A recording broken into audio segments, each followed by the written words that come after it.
نستعينه ونستغفره ونعوذ بالله من شرور أنفسنا ومن سيئات أعمالنا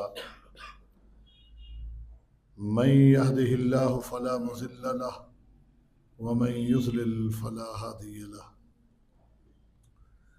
ونشهد أن لا إله إلا الله وحده لا شريك له ونشهد أن محمدا عبده ورسوله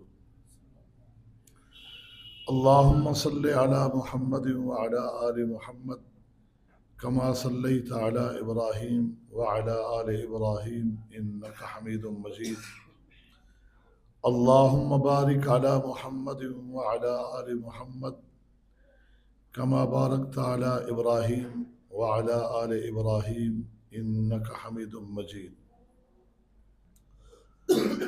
أما بعد فإن خير الحديث كتاب الله وخير الهدي هدي محمد صلى الله عليه وسلم وشر الأمور محدثاتها وكل محدثة بدعة وكل بدعة ضلالة وكل ضلالة في النار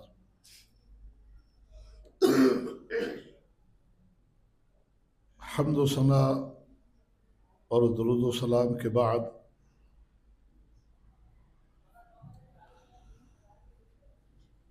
میں سب سے پہلے مبارکباد پیش کروں گا اس ادارے کے تمام مدرسین، پڑھنے والے، پڑھنے والیاں، پڑھانے والیاں، بالخصوص آج اس عظیم کتاب الجامع الصحیح کی تکمیل کرنے والی بچیاں کہ اللہ تعالیٰ نے آپ کو اس علم جو کہ اللہ تعالیٰ کی وحی کا علم ہے، انبیاء کی میراث ہے، اس علم کے زیور سے آراستہ کیا ہے۔ آپ بہت ہی خوش نصیب ہیں، مبارکباد کے مستحق ہیں۔ یہ علم کا نور یہ پوری زندگی میں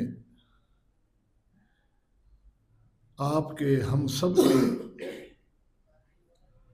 عمل میں، قول میں، فعل میں چمکتا دمکتا نظر آنا چاہیے۔ یہی ہم سب کی کامیابی ہے۔ آج جس کتاب کو ہم سامنے رکھ کر اس کی آخری حدیث پڑھ رہے ہیں،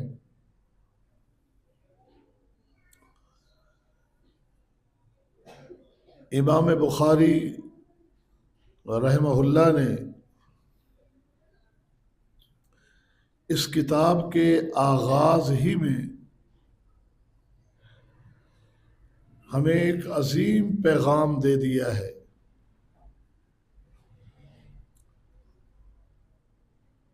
اس پیغام کو اپنے دل و دماغ میں جگہ دینے والا شخص مرد ہے، عورت ہے، امیر ہے، غریب ہے، وہی اللہ تعالیٰ کے ہاں انعامات و اکرامات کے مستحق بنتے ہیں۔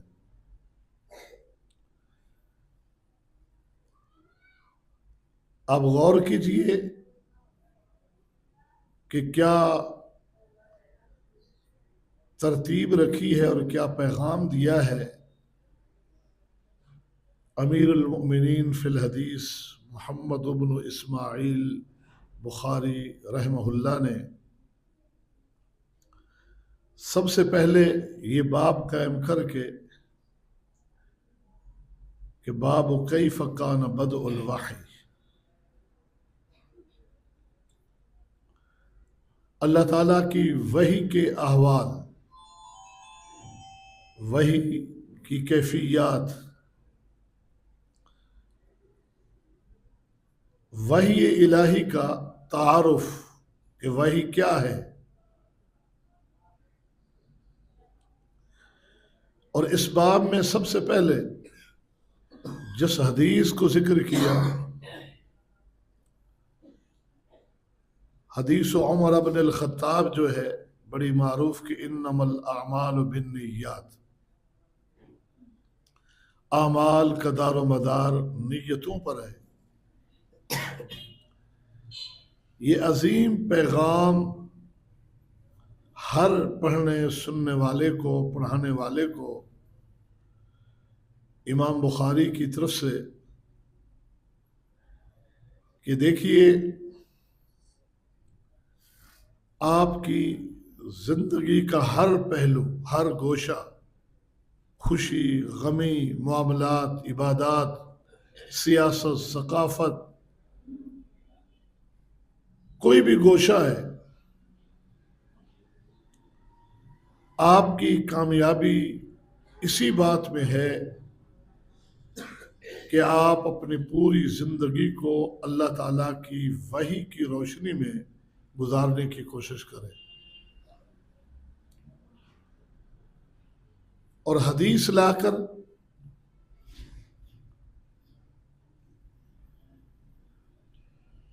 کہ کس ارادے سے، کس سوچ کے تحت، کہ آپ کی نیت کس قدر خالص ہونی چاہیے، اخلاص نیت کے ساتھ۔ یہ دو چیزیں کامیابی کی ضمانت ہے کہ ہمارا ہر قول، ہر فعل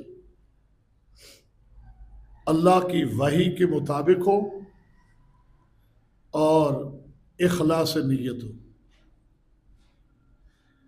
آگے پوری کتاب کو دیکھیں، محور یہی ہے۔ ایمان ہے تو ایمان اللہ کے ہاں کون سا قبول ہے، ایمان کی کیفیات کیا ہے، کتاب العلم ہے تو علم نافع کون سا ہے، علم غیر نافع کیا ہے، علم ہم نے کون سا حاصل کرنا ہے، کون سا علم حجت ہے، وہ اللہ کی وحی ہی کا علم ہے۔ اسی طرح پوری کی پوری کتاب کو ہم دیکھتے چلیں تو محور جو ہے وہ یہی دو نقطے ہی آپ کو نظر آئیں گے کہ اللہ تعالیٰ کی وحی کا علم تمام تر معاملات میں، عقائد میں، سیر میں، اسی چیز کو ہم نے ڈھونڈنا ہے۔ اور دوسرا اخلاص نیت، انما الاعمال بالنیات۔ اس حدیث کو آدھا دین کہا گیا، آدھا دین۔ محدثین آدھا دین اس حدیث کو اور آدھا دین حدیث عائشہ کو قرار دیتے ہیں کہ من احدث فی امرنا ما لیس منہ فہو رد، کہ جس شخص نے بھی اس دین میں اس چیز کو ایجاد کیا، پیدا کیا جو اس میں ہے نہیں، اس سے کوئی تعلق نہیں، تو وہ مردود ہے۔ یہ دو میزان ہیں، اصل میں ترازو ہے، ایک باطنی اور ایک ظاہری۔ ہر عمل، ہر عقیدے، ہر قول، ہر فعل کے ظاہر کو جانچنے کے لیے من احدث فی امرنا ما لیس منہ فہو رد، یہ دیکھنا ہے کہ اللہ کی وحی کے مطابق ہے یا نہیں۔ اللہ کی وحی ہمارے سامنے اللہ کی کتاب اور محمد الرسول اللہ صلی اللہ علیہ وسلم کی سیرت، سنت، حدیث کی شکل میں موجود ہے۔ یہ اپنے ہر قول کو، ہر فعل کو ہر عمل کو اس میزان پہ تولو. یہ میزان وحی کا میزان ہے. اور باطنی میزان انما الاعمال بالنیات. کوئی قدم اٹھاتے ہیں، کوئی کام کرتے ہیں، اپنے آپ سے پوچھیں کہ میں یہ کام کیوں کر رہا ہوں، میں یہ کام کیوں کر رہی ہوں. اپنے آپ سے پوچھیں. اگر اندر سے جواب یہی آتا ہے کہ اس میں اللہ کی رضا مقصود ہے، مطلوب ہے، تو کر گزریے. یہ میزان ہے. یہاں رک کر اس نقطے کی بھی وضاحت کرتا جاؤ کہ دیکھیں، باطنی میزان، ظاہری میزان، یہ دو حدیثیں ہیں جو ایک مکمل دین ہے اگر ان کو صحیح طریقے سے سمجھ لیا جائے تو. ایک کے راوی صحابی رسول سیدنا عمر بن خطاب ہے اور دوسری کی راویہ سیدہ عائشہ طیبہ طاہرہ رضی اللہ عنہا ہے. صحابہ کرام کے ساتھ ساتھ صحابیات کی اس میدان میں خدمات کو بھی ہم ملاحظہ کرتے جائیں. مردوں کے ساتھ ساتھ خواتین اس علم کی کس طرح خدمت گزاری میں کسی سے پیچھے نظر نہیں آتی. یہ مدرسہ ام المؤمنین سیدہ خدیجۃ الکبریٰ رضی اللہ عنہا کے نام سے قائم. ام المؤمنین سیدہ خدیجۃ الکبریٰ رضی اللہ عنہا تو چونکہ نبوی تعلیمات کے آغاز ہی میں اس دنیا فانی کو چھوڑ کے چلی گئی، لیکن نبی علیہ الصلوۃ والسلام جب اس دنیا فانی سے رخصت ہوتے ہیں تو آپ نے امت کے لیے یہ 9 مدارس پیچھے چھوڑے تھے. اللہ کے پیغمبر کہ یہ حجر امہات المؤمنین کے حجرات، ان کی حیثیت جو ہے مدارس کی حیثیت بھی تھی. یہ سیدہ عائشہ کا حجرہ ہے، یہ سیدہ ام سلمہ کا حجرہ ہے، یہ سیدہ میمونہ کا حجرہ ہے. سیدنا ابو موسیٰ اشعری رضی اللہ تعالی عنہ فرماتے تھے ما اشکل علینا اصحاب رسول اللہ صلی اللہ علیہ وسلم حدیث قط فسألنا عائشہ فوجدنا عندها منہ علما. ہم صحابہ کرام پہ کبھی بھی کوئی اشکال آتا، کسی بھی حدیث کے حوالے سے پوچھنے کی حاجت ہوتی، ہم ام المؤمنین سیدہ عائشہ کی خدمت میں حاضر ہوتے اور جب ان کے پاس جاتے فوجدنا عندها منہ علم، تو اس حوالے سے ان کے پاس ہم علم ہی علم پاتے تھے. اور اس علم، وہ کون سا علم تھا؟ وہی جس علم کی دعا اللہ کے پیغمبر کرتے تھے، اللہم انی اسألک علما نافعا. اللہ کے پیغمبر سے یہ 2 دعائیں منقول ہیں. ایک اللہم انی اسألک علما نافعا، اور دوسری اللہم انی اعوذ بک من علم لا ينفع. علم مانگا، نافع مانگا، اور اس علم سے کہ جو ہو علم اور نفع نہ دے، اللہ میں تیری پناہ چاہتا ہوں. سیدہ ام سلمہ رضی اللہ تعالی عنہا، سیدہ عائشہ رضی اللہ تعالی عنہا سے 2210 احادیث مروی،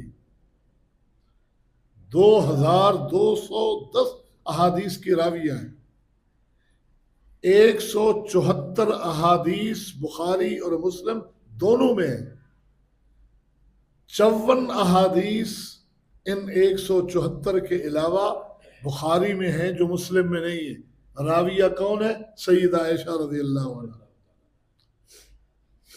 69 احادیث سیدہ عائشہ رضی اللہ تعالی عنہا سے روایت کردہ صحیح مسلم میں ہے، جو کہ صحیح بخاری میں نہیں ہے۔ یہ لگ بھگ 300 کے قریب 296-97 احادیث تو سیدہ عائشہ کی بخاری اور مسلم میں موجود ہے۔ سیدہ ام سلمہ، ام المؤمنین سیدہ ام سلمہ رضی اللہ تعالی عنہ 378 احادیث کی راوی ہے۔ سیدہ میمونہ رضی اللہ عنہا سے 76 احادیث ان کے شاگردوں نے نقل کیے۔ ام المؤمنین سیدہ ام حبیبہ سے 65 احادیث کتب احادیث میں منقول اور مروی ہے، اور سیدہ حفصہ سے 60 احادیث مروی ہے۔ سیدہ زینب نے 11 احادیث روایت کی ہیں۔ سیدہ صفیہ ام المؤمنین رضی اللہ عنہا سے 10 احادیث روایت کی گئی، اور سیدہ جویریہ رضی اللہ عنہا سے 7 احادیث مروی ہے کتب احادیث میں، اور سیدہ سودا رضی اللہ عنہا سے 5 احادیث روایت کی گئی ہیں کتب احادیث کے اندر۔ یعنی امہات المؤمنین کہ یہ مدارس ہیں، علم وحی کو یہاں سے نشر کیا جا رہا ہے، پھیلایا جا رہا ہے۔ تو یہ جو میزان کے طور پر 2 حدیثیں میں نے آپ کے سامنے روایت کی، اس کے بھی ایک کے راوی سیدنا عمر بن خطاب ہے، تو ایک کی راویہ ام المؤمنین سیدہ عائشہ طیبہ طاہرہ ہے۔ امام بخاری رحمہ اللہ کا یہ پیغام اور یہ آخری باب جو کہ کتاب التوحید کا آخری باب ہے، کتاب کا بھی کتاب الجامع الصحیح کا آخری کتاب چونکہ کتاب التوحید ہے، والرد علی الجہمیہ وغیرہم، اس کا بھی آخری باب اور آخری حدیث ہے، جہاں ان باطل فرقوں پر امام بخاری رحمہ اللہ کا رد ہے کہ جو عقیدہ توحید بالخصوص اسماء و صفات میں تاویلات کے مرتکب ہے، کہ اللہ تعالیٰ کی ذات کو مانتے ہیں، صفات کے منکر ہیں۔ کیوں جی؟ تعدد صفات سے تعدد آلہہ لازم آئے گا، کہ اللہ جو ہے وہ قدیم ہے۔ صفات اگر مانیں گے تو صفات کا قدیم بھی ماننا ہم پہ لازمی ٹھہرے گا۔ جب صفات کو قدیم مانیں گے تو تقدم میں جو ہے وہ قدماء لازم آئے گا، جس سے تعدد آلہہ لازم آئے گا۔ اس وجہ سے صفات کے انکاری ہے، تاکہ تعدد آلہہ لازم نہ آئے، جو کہ نقل کے بھی خلاف ہے، عقل کے بھی خلاف ہے، کہ ایک ذات کی صفات متعدد ہونا کس سے ڈھکی چھپی بات ہے۔ ایک بندہ وہ قرآن مجید کا عالم بھی ہے،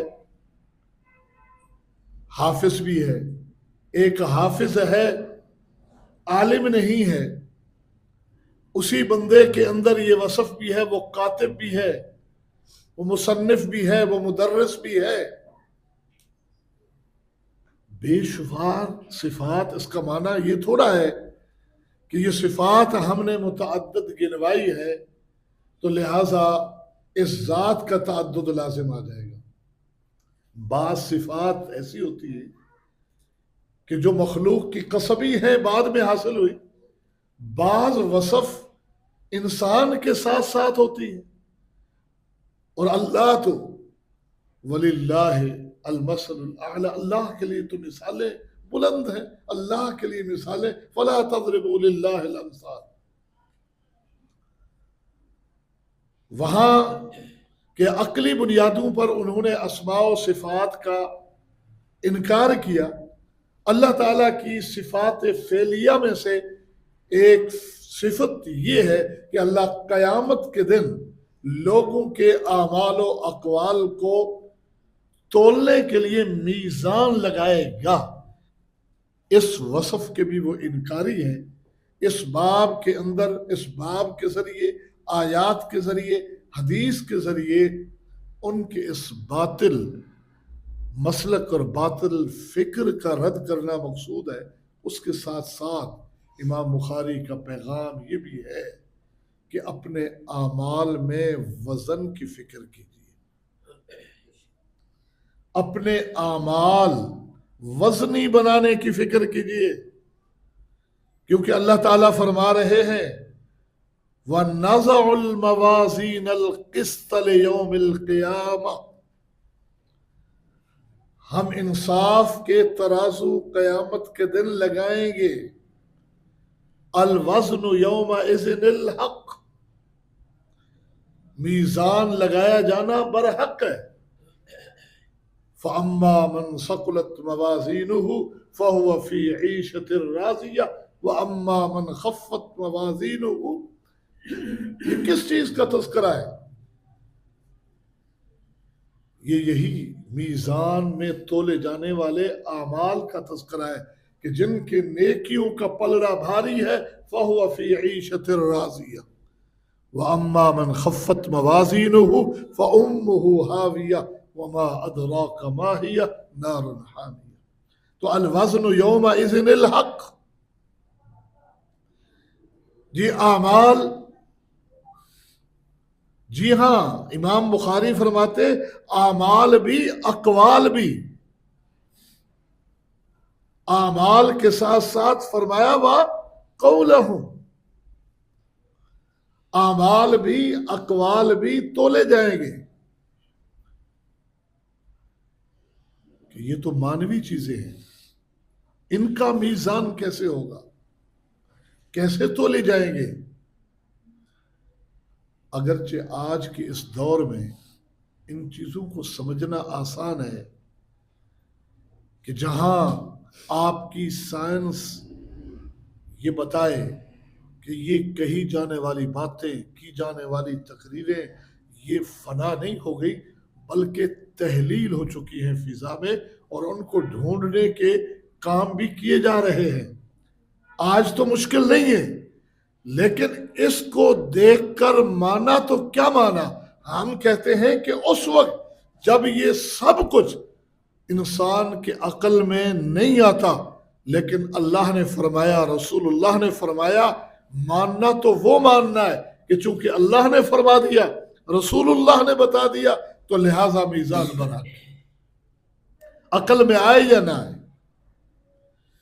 وہ کیسے ہوگا، کیوں کر ہوگا میزان؟ ہم اتنا جانتے ہیں کہ اللہ کے پیغمبر نے فرمایا لہو لسان و کفتان. جی ہاں، وہ اسی میزان کی طرح ہے، دو ترازو بھی ہیں، دو پلڑے بھی ہیں، پکڑنے کی جگہ بھی ہے، باقی کیفیات نہیں بتائی گئی. ہمارا ایمان ہے کہ جس طرح اللہ نے چاہا ویسے ہی ہوگا. اعمال مانوی چیز، ان کو کیسے تولا جائے گا؟ اللہ تعالی اعمال کو، اقوال کو عمل کی حیثیت اور قول ہی کی حیثیت اور وزن کرنے میں وہ قادر ہے، وہ ہر چیز پر قادر ہے. ان چیزوں کا انکار تو اللہ کی قدرت کا انکار ہے. میں نے تو نہیں کہا، میں نے یہ تو نہیں کہا میرا شیخ تولے گا، فلاں محدث تولے گا، فقیہ تولے گا، فلاں تولے گا. یہ اللہ نے فرمایا ہے کہ ہم تولیں گے، ہم وزن کریں گے. اس میں شک کرنا اللہ کی قدرت کا انکار ہے، اللہ کی طاقت کا انکار ہے. اللہ رب العالمین اعمال و اقوال کو اسی حیثیت میں بھی تولنے پہ قادر ہے. اللہ چاہے اعمال اقوال جن رجسٹروں میں لکھے جا رہے ہیں ان رجسٹروں میں تولے. وہ بھی حدیث موجود ہے کہ ایک شخص کو اللہ رب العالمین علیحدہ کرے گی، اس کا نامہ اعمال لایا جائے گا، 99 رجسٹر، وَكُلُّ سِجِلٍ مَدَّ الْبَصَرِ، ہر رجسٹر اتنا لمبا، اتنا بڑا کہ تا حد نگاہ 99 رجسٹر گناہوں سے بھرے ہوئے ہیں. آدمی ہمت ہار گیا ہے. اللہ اختیار دیتا ہے کہ پڑھو، دیکھو، پھر بتاؤ کہ میرے لکھنے والوں نے تجھ پر زیادتی تو نہیں کی، ظلم تو نہیں کیا، کہ کوئی ایسا گناہ لکھ دیا ہو جو تو نے کیا نہ ہو، ایسی نیکی نہ لکھی ہو جو تو نے کی ہو. وہ کہے گا نہیں، لا یا رب، اے میرے رب، زیادتی نہیں کی، سب کچھ میں نے کیا. اچھا ٹھیک ہے. اللہ تعالیٰ پھر ایک چھوٹا سا کارڈ نکالیں گے اور فرمائیں گے احضر وزنک، اب میزان لگا ہے، تیرے اعمال کو تولا جائے گا، تو اس میزان کے وقت حاضر ہو جا. وہ عرض کرے گا اے رب، ما هذه البطاقہ ما هذه السجلات، اے اللہ یہ چھوٹی سی پرچی، ایک چھوٹی سی پرچی، ادھر 99 بڑے بڑے رجسٹر، ان کا کیا مقابلہ ہوگا. حکم ہوگا احضر وزنک، تو دیکھ 99 رجسٹر ایک پلڑے میں رکھ دیے جائیں گے، اور وہ ایک بطاقہ، اس میں لکھا ہوگا اشہد اللہ الہ الا اللہ واشہد ان محمدا عبدہ ورسولہ. اس کو جب جوس سے پلڑے میں رکھا جائے گا، فطاشت البطاقہ وطاشت السجلات وثقلت البطاقہ، وہ پلڑا رجسٹروں والا اٹھ جائے گا اور بطاقہ والا، پرچی والا وہ بھاری ہو جائے گا. کہا جائے گا لا یثقل مع اسم اللہ شیء، ادھر اللہ کا نام تھا، اللہ کے نام پر بھاری کوئی چیز نہیں. تو میزان ہے، کفتان ہے، رجسٹر تولے جا رہے ہیں. اعمال کے بارے میں وہ احادیث بڑی معروف ہے، قبر میں، حشر میں نیک اعمال خوبصورت انسان کی شکل میں لا رہے ہیں، بد اعمال بدصورت شکل میں لائے جا رہے ہیں. ان کو جسد دیا جائے گا، اس طرح رب چاہے جسد دے کے انہیں تولے. اللہ رب العالمین چاہے تو ان بندوں کا وزن کر لے. نبی علیہ السلام کا فرمان یہ بھی ہے کہ لا یأتی الرجل العظیم السمین یوم القیامہ لا یزن عند اللہ جناح بعوضہ. قیامت کے دن ایک شخص بڑا مضبوط، موٹا، تازہ، لمبا لایا جائے گا، اور جب اسے میزان میں تولا جائے گا تو اللہ کے ہاں مچھر کے پر کے برابر بھی اس کا وزن نہیں نکلے گا. اللہ چاہے، اللہ قادر، جس طرح اللہ تعالیٰ میزان کرنا چاہے. لیکن یہ برحق ہے کہ نزع الموازین القسط، نزع ہم لگائیں گے، جمع کا صیغہ ہے. اللہ تعالیٰ نے جمع کا صیغہ استعمال کیا ہے، اس میں عظمت شان تعالیٰ ہے. الموازین، وہ ترازو لگنے والا ایک ہے. تو اعمال مختلف انواع و اجناس پر مشتمل ہیں. اعمال کے انواع کا اعتبار کرتے ہوئے موازین، میزان کی جمع مستعمل ہے، اور رب چاہے تو کئی ترازو لگا دے. نزع الموازین القسط، لفظ قسط پہ تھوڑی سی بحث آگے امام بخاری رحمہ اللہ نے کی ہے. ایک تو اسی مادے سے القسطاس، اس آیت کی طرف اشارہ کیا، وزن القسطاس المستقیم، معنی کیا کہ اس قسطاس سے مراد عدل ہے.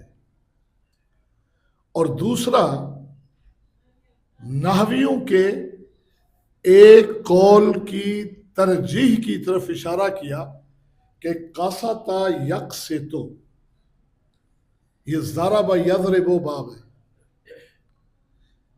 ایک قول یہ ہے کہ اس کے 3 مصدر آتے ہیں،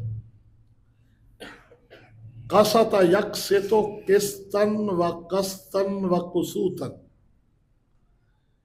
قسط بمعنی عدل اور قسط یا قسوط بمعنی ظلم۔ ایک قول یہ ہے کہ قاسط یقسطو قسطن، جب اس مادے کا استعمال ثلاثی مجرد میں ضرب یضربو کے وزن پر آتا ہے تو یہ ظلم کے معنی میں آتا ہے، اور جب باب افعال کے معنی میں آتا ہے اقسط یقسط اقساط، تو یہ عدل کے معنی میں آتا ہے، کیونکہ باب افعال کے خواص میں صرف کی کتابوں میں یہ خاصہ بھی منقول ہے کہ باب افعال کا حمزہ سلب معانی کے لیے آتا ہے، سلب معانی کے لیے آتا ہے۔ تو قسط یعنی ظلم و جور کی نفی کے لیے آیا ہے، تو جب ظلم و جور کی نفی ہوگی تو عدل کا معنی پیدا ہو جائے گا۔ تو پھر سوال یہ پیدا ہوتا ہے کہ اگر باب افعال کا مصدر ہوتا تو یہ اقساط کے وزن پر ہوتا، تو امام بخاری اس قول کو ترجیح دیتے ہوئے اسی کو راجح قول کے طور پر ذکر کر کے یہ اشارہ کرتے ہوئے جا رہے ہیں کہ صرف میں یہ بھی خواص موجود ہیں کہ بسا اوقات مصدر کے اندر زوائد جو حروف ہوتے ہیں مزید فی کی وجہ سے حذف زوائد کے ساتھ بھی مصدر لایا جا سکتا ہے، حذف زوائد کے ساتھ بھی مصدر کو استعمال کیا جا سکتا ہے۔ تو گویا کہ یہ باب تو ہے اقسط یقسط اقساطا، دوسرا اس کا مصدر وقسطن ہے، اقسط یقسط اقساطا وقسطن۔ اور جب باب افعال میں ہے مصدر اقساط کی شکل میں ہو یا حذف زوائد کی شکل میں ہو، دونوں صورتوں میں وہ معنی عدل پیش کرے گا، انصاف کا معنی پیش کیا جائے گا۔ تو یہ قول امام بخاری رحمہ اللہ نے ذکر کیا، یہی فرمایا کہ وَنَزَعُ الْمَوَازِينَ الْقِسْطَ لِيَوْمِ الْقِيَامَةِ وَأَنَّ أَعْمَالَ بَنِي آدَمَ وَقَوْلَهُمْ يُوزَنُ۔ وقال مجاہد، القسطاس کو القسطاس اور قسطاس دونوں طریقے سے پڑھنا جائز ہے۔ العدل بالرومیہ، رومی زبان میں عدل کے معنی میں آتا ہے، انصاف کے معنی میں آتا ہے۔ یہ بھی ممکن ہے کہ یہ لفظ معرب ہو، جس طرح کہ عربی لغت بھی اور دیگر لغات کے اندر بھی یہ بات موجود ہے کہ جب ایک لفظ اس زبان میں موجود نہیں ہوتا، ایک چیز کا نام ایک زبان میں موجود نہیں ہوتا، دوسری زبان سے وہ لیا جاتا ہے تو وہ چیز اپنے اس پرانے نام کے ساتھ لائی جاتی ہے، نام بھی وہی ہوتا ہے، تو وہ نام اس زبان میں آ کر اسی زبان کا ہو جاتا ہے۔ تو ایسے ہی رومی زبان میں سے جب عربی میں آیا تو معرب ہو گیا۔ اور یہ بھی ممکن ہے کہ بعض الفاظ ایسے ہوتے ہیں جو بعین ہی مختلف زبانوں میں استعمال ہوتے ہیں، وہی لفظ عربی میں بھی ہے، وہی ہندی میں بھی ہے، وہی سندھی میں بھی ہے، وہی اردو میں بھی ہے، ممکنات ہیں۔ تو یہ بھی احتمال موجود ہے کہ یہ رومی زبان کے اندر بھی عدل کے معنی میں آتا ہے، اور عربی زبان کا یہ اپنا لفظ ہے اور اسی معنی کے لیے مستعمل ہے، اسی معنی کے لیے مستعمل ہے۔ یہ سارے احتمالات موجود ہوتے ہیں۔ وَيُقَالُ الْقِسْط مَصْدَرُ الْمُقْسِط، یہ جملہ کہہ کر امام بخاری رحمہ اللہ نے نحویوں کے اسی دوسرے قول کو ترجیح دی ہے کہ قسط جو ہے باب افعال سے اقسط یقسط سے یہ مصدر ہے بحذف الزوائد، وہو العادل، عادل کے معنی میں ہے، وَأَمَّا الْقَاسِط، تو صاف ظاہر ہے کہ ثلاثی مجرد سے جب لیں گے قسط یقسط تو صیغہ اسم فاعل کے وزن پر قاسط آئے گا، اور جب اقسط یقسط سے اسم فاعل کا صیغہ لیں گے تو وہ مقسط آئے گا، تو وہ مقسط ہے۔ اور قاسط یقسط سے جب اسم فاعل کا صیغہ لیا قاسط، تو چونکہ ثلاثی مجرد ظلم کے معنی میں ہے اس کا استعمال، تو القاسط کا معنی الجائر ہے، یعنی زیادتی کرنے والا، ظلم کرنے والا۔ اس کے بعد امام بخاری رحمہ اللہ نے حدیث سے میزان کو ثابت کیا ہے، وہ حدیث ذکر کی ہے جسے میزان جس سے ثابت کیا ہے۔ امام بخاری رحمہ اللہ کی یہ سند جو ہے، امام بخاری رحمہ اللہ کے معروف شاگرد محمد بن یوسف بن مطر فربری، کیونکہ یہ انہی کا نسخہ ہے جو ہمارے ہاں رائج ہے۔ اگر ہم اس سند کو اختصار کے ساتھ یوں دیکھیں تو میری سند بخاری کی یہ ہے کہ میں نے بخاری شریف مکمل بحمد اللہ تعالی اپنے شیخ الشیخ عبد الحکم محدث دہلوی رحمہ اللہ سے پڑھی، اور وہ نقل کرتے تھے عن ابی محمد محب السنہ ابی محمد عبد الستار محدث دہلوی رحمہ اللہ، عن ابیہ ابی محمد عبد الوہاب محدث دہلوی رحمہ اللہ۔ جماعت غرباء الحدیث کے جو دوسرے امام مولانا عبد الستار دہلوی رحمہ اللہ گزرے ہیں، الشیخ عبد الحکم ہمارے شیخ، انہوں نے اپنے اس شیخ سے اور عبد الستار محدث دہلوی اپنے والد اور جماعت غرباء الحدیث کے بانی مؤسس اور پہلے امام محدث عبد الوہاب محدث دہلوی ثم الملتانی رحمہ اللہ سے نقل فرماتے تھے، اور ان کے شیخ تھے بر صغیر میں ہمارے مشائخ کی، سارے مشائخ کی جن کی سند جن کے ساتھ جا کے جڑتی ہے، علامہ السید نذیر حسین محدث دہلوی رحمہ اللہ۔ اور آگے سند معروف ہے کہ انہوں نے حضرت شاہ محمد اسحاق محدث دہلوی سے، اور وہ عن جدہ عبد العزیز محدث دہلوی رحمہ اللہ عن ابیہ الشاہ ولی اللہ احمد ابن عبد الرحیم محدث دہلوی، یعنی ان کی سند حضرت شاہ ولی اللہ محدث دہلوی رحمہ اللہ تک جاتی ہے، اور حضرت شاہ ولی اللہ اپنے شیخ ابو طاہر المدنی کی سند کو پہنچاتے ہیں حافظ ابن حجر عسقلانی رحمہ اللہ تک۔ حافظ ابن حجر عسقلانی رحمہ اللہ اپنی سند کو پہنچاتے ہیں پھر محمد بن یوسف مطر فربری تک، اور یہاں سے آگے امام بخاری رحمہ اللہ کی اپنی سند، جو ابھی ہماری بیٹی بچی نے اس پوری سند کو پڑھا، اور آگے نبی علیہ الصلوۃ والسلام کا فرمان نقل فرمایا کہ نبی علیہ السلام کے صحابی سیدنا ابو ہریرہ رضی اللہ تعالی عنہ اللہ کے پیغمبر کے اس فرمان کو نقل کرتے ہیں کہ کلمتان حبیبتان الی الرحمن خفیفتان علی اللسان ثقیلتان فی المیزان۔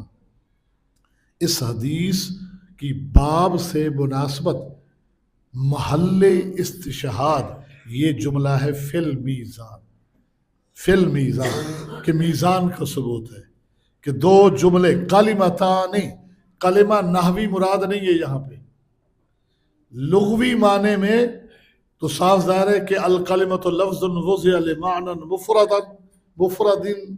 مفرد وہ لفظ ہے. آگے جو ہے دو کلمے جو بیان کیے جا رہے ہیں وہ سبحان اللہ و بحمدہ اور سبحان اللہ العظیم. تو یہاں کلمہ لغوی مراد ہے جو کلام کے معنی میں ہے، یعنی کلامان ہے کہ یہ دو کلامیں ہیں جو رب کو بہت ہی زیادہ پیارے ہیں، ادائیگی زبان میں بہت ہی آسان، قیامت کے دن میزان کو بھر دینے والے. پھر یہ حدیث ہمیں اس بات کی طرف متوجہ کرتی ہے کہ اپنی زندگی کے اندر ایسے اعمال کو جمع کرنے کی فکر کیجئے جو قیامت کے دن میزان کو بھر دینے والے ہوں، میزان میں ثقیل ثابت ہو جائے.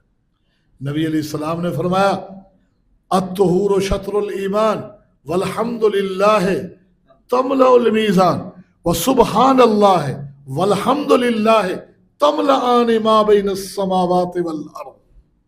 اللہ کی حمد بیان کیجئے، اللہ کی تسبیح بیان کیجئے. میزان کو بھر دینے والے اعمال یہ ہیں، وہ میزان کہ ساتوں آسمان ساتوں زمینیں ایک پلڑے میں رکھ دی جائیں تو وہ خالی نظر آئے. اس میزان کو بھر دینے والے عمل کے بارے میں اللہ کے پیغمبر سے پوچھا گیا تو آپ نے فرمایا کہ حسن خلق، اچھا اخلاق، اچھا اخلاق، اچھا کردار اختیار کیجئے. رہن سہن میں، پڑوس میں، دعوت و تبلیغ میں، تعلیم و تعلم میں، زندگی کے ہر کوئی گوشے میں اخلاق، کردار کا خوبصورت ہونا یہ ایک ایسا پسندیدہ عمل ہے جو قیامت کے دن میزان کو بھر دینے والا ہے. تو یہ فکر ہے اس بات کی طرف کہ سبحان اللہ و بحمدہ سبحان اللہ العظیم اپنے معنی کے اعتبار سے، مفہوم کے اعتبار سے جس عقیدے کی تعلیم ہے وہ بہت بڑا فکر، بہت بڑا نظریہ، بہت بڑی سوچ اور ایک پورا کا پورا منہج ہے.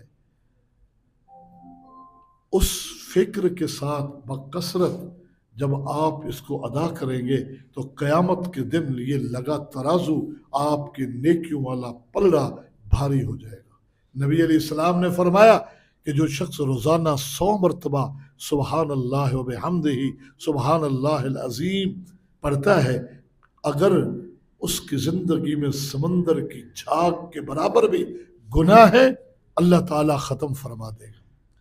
ہر روز 100 مرتبہ یہ کلمات ادا کرنے والا قیامت کے دن اتنا اچھے انداز میں اللہ کے سامنے آ کے اللہ سے ملاقات کرنے والا ہے کہ اس سے بہتر شکل صرف وہی تو اختیار کر سکتا ہے. اس بہتر حالت میں وہ تو آ سکتا ہے جو اس سے بھی زیادہ پڑھتا تھا، کوئی اور نہیں آ سکتا. اللہ تعالیٰ ہم سب کو عمل کی توفیق عطا فرمائے. یہ علم یہ ایک بہت بڑی ذمہ داری ہے کہ ہم نے اس کو اپنے سینوں تک محدود نہیں رکھنا، بلکہ سب سے پہلے پڑھنے کے ساتھ سمجھنے کے ساتھ ساتھ جو الحمدللہ مراحل کچھ طے ہو گئے اور پھر ساری زندگی انسان طالب علم ہی بن کر رہے، سب سے پہلے ان احادیث کو، ان احکامات کو اپنی ذات پر نافذ کریں، اپنی ذات پر نافذ کریں، اور اس کے بعد اللہ تعالیٰ کی اسی وحی کی علم کی روشنی میں جہاں تک ممکن ہو سکے جو دائرہ ہے جس کی شریعت اجازت دے اس شریعت کے اس دائرے میں رہتے ہوئے دعوت و تبلیغ اور تربیت کے مراحل ادا کرتے رہیں. میری دعا ہے اس نصیحت کے ساتھ ساتھ کہ اللہ تعالیٰ آپ لوگوں کو کامیابی عطا فرمائے، کامرانی عطا فرمائے. شیخ محترم نے سال بھر محنت کی، پڑھایا ہے بڑی محنت کے ساتھ، جستجو کے ساتھ. اللہ تعالیٰ ان کو بھی جزائے خیر عطا فرمائے. منتظمین، محتممین، جو لوگ کسی نہ کسی طریقے سے حصہ بنتے ہیں ان اداروں کا، تعلیم و تعلم کا، اللہ تعالیٰ کے حضور ہم دعا گو ہیں، اے اللہ سب کی دنیا بھی بہتر کر دے، سب کی آخرت بھی بہتر کر دے۔ وآخر دعوانا ان الحمد للہ رب العالمین۔ اللہم صلی علی محمد وعلی آل محمد کما صلیت علی ابراہیم وعلی آل ابراہیم انک حمید مجید۔ اللہم بارک علی محمد وعلی آل محمد کما بارکت علی ابراہیم وعلی آل ابراہیم انک حمید مجید۔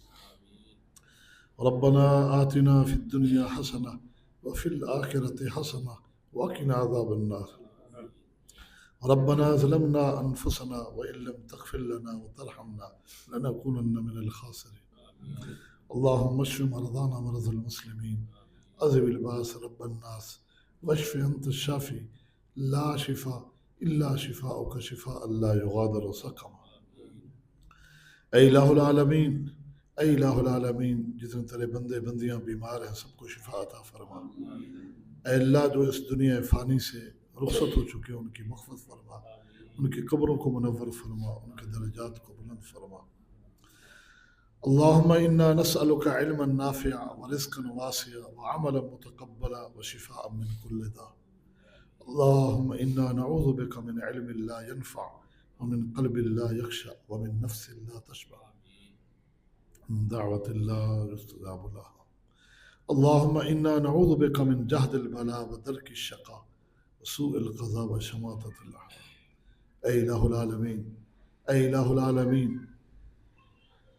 ان اداروں میں پڑھانے والے اللہ یہ سارے تیرے دین کے خادم ہیں، دین کی خدمت ہی کی نیت نظریے سے یہ سارے ادارے قائم ہیں۔ اے اللہ جو اداروں کے محتممین ہیں، منتظمین ہیں، وہ بھی اس حوالے سے اس تیرے دین حنیف کی خدمت میں حصہ ملانا چاہتے ہیں، وقت دینے والے، اے اللہ اچھے مشورے دینے والے، سب کی سوچ اے اللہ تیرے دین کے اعلیٰ کی ہے، بلندی کی ہے، سربلندی کی ہے، کامیابی کی ہے۔ تو اے اللہ ان سب کو جزائے خیر عطا فرما۔ اے اللہ جو بالخصوص ہماری بچیاں اس ادارے میں پڑھ رہی ہیں، اے اللہ ان سب کو کامیابیوں سے ہمکنار فرما، ان سب کے نصیب اچھے فرما۔ آج فارغ التحصیل ہونے والی بچیاں، اے اللہ تو نے ہی یقیناً توفیق دی، اے اللہ تو نے جس طرح انہیں منتخب کیا کہ وہ روز اول سے کئی سالوں پر مشتمل یہ ایک سفر طے کرتے کرتے آج اس مقام اور مرتبے پر پہنچی ہیں، اے اللہ ان کی بقیہ زندگی اپنے اس وحی کے نور سے پر کر کے انہیں بسر کرنے کی توفیق عطا فرما۔ انہیں اپنے والدین کے لیے، اساتذہ کے لیے، والدین کے والدین کے لیے، اساتذہ کے والدین کے لیے، منتظمین کے لیے، خرچ کرنے والوں کے لیے، اے اللہ انہیں صدقہ جاریہ بنا دے، صدقہ جاریہ بنا دے۔ اے اللہ جو پڑھنے پڑھانے والیاں ہیں، اے اللہ ان سے بھی راضی ہو جا، اے اللہ انہیں صحیح معنی میں مصداق بنا دے قبولیت کے ساتھ۔ خیرکم من تعلم القرآن وعلمہ کا، اے اللہ تیرے پیغمبر نے انہیں خیر کہا ہے، تو اللہ ہم سب کو خیر میں اپنے نزدیک شامل فرما لے۔ اے اللہ یقیناً ہمارے اعمال ٹوٹے پھوٹے ہیں، ہماری خدمات بہت ہی تھوڑی ہیں، اے اللہ لیکن تیری رحمت بڑی وسیع ہے۔ تو ان خیر جو تیرے نزدیک طبقہ ہے، گروہ ہے، ان میں ان اپنے تمام خادمین کو، پڑھنے پڑھانے والوں کو، پڑھنے پڑھانے والیوں کو اے اللہ لکھ دے، شمار فرما لے۔ ربنا تقبل منا انك انت السميع العليم وتب علينا انك انت التواب الرحيم۔ صلی اللہ تعالی علی خیر خلقہ اجمعین برحمتک یا ارحم الراحمین۔